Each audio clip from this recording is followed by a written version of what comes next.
पधारो राज कवर थाकी नैनी जरि उतारा जी। थाल भरो मोतीड़ा सूमे थाने चवर ढुरावा जी।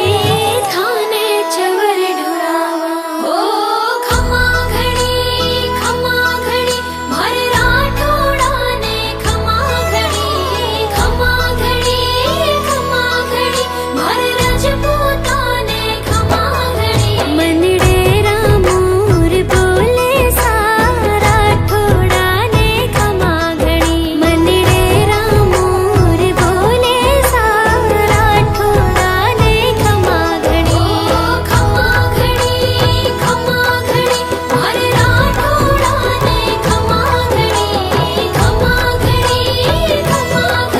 मार रजपूता ने खमा घड़ी। मनडेरा मोर बोले सारा ठोड़ा ने खमा घड़ी। मनडेरा मोर बोले सारा ठोड़ा ने खमा घड़ी।